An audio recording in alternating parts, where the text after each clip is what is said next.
Good evening. Time now for Monday Sports. We start tonight with the marathon.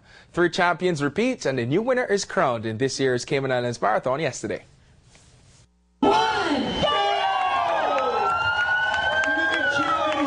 Over 800 runners hit the road at 5 yesterday morning. Keep going, keep going.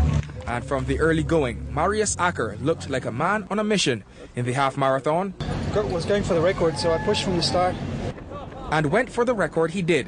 With every stride, the 39-year-old opened up a bigger gap on the other runners. And when he crossed the finish line after 13.1 miles, he stopped the clock at 1 hour, 15 minutes and 49 seconds. Towards the end, I was not sure that I'm going to get the record. This is record-breaking weather for sure. No wind. We couldn't have asked for better weather.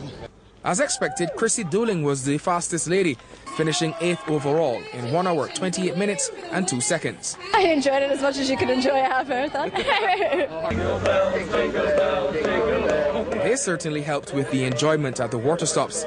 And Steve Spiers saw that stop twice en route to another marathon title. Local tennis coach Eduardo Torres challenged Spiers early.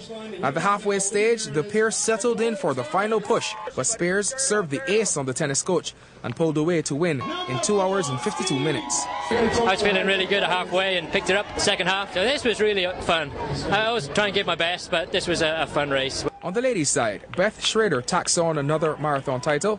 Cayman's marathon queen wasn't tested as she claimed yet another ladies' crown, crossing the line 5th overall in 3 hours, 10 minutes. I felt really good throughout the race. I never really hit the wall. I was really pleased with how it went. The marathon's popularity continues to grow, with record numbers taking the start line. Over 800, that's the number first number we wanted to hit, so we'll move on from there. So with numbers like those, it wasn't just about the winners. For some, they did it for the love of it, and for others, it was a family affair.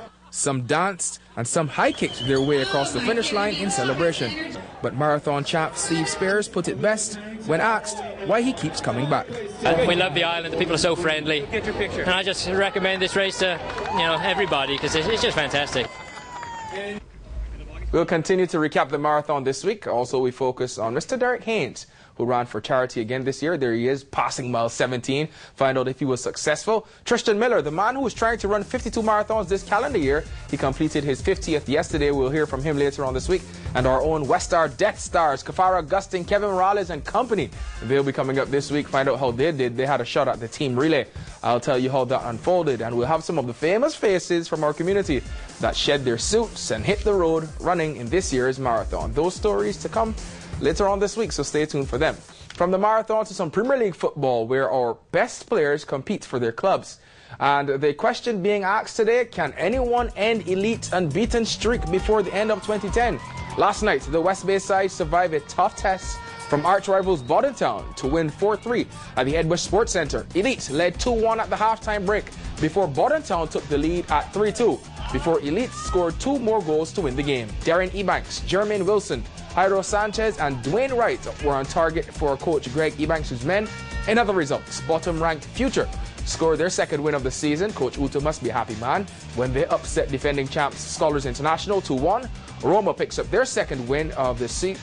Roma picks up their 2nd straight win, topping East End 3-1. And Tigers get past Georgetown 2-1. Those matches were played at the Annex.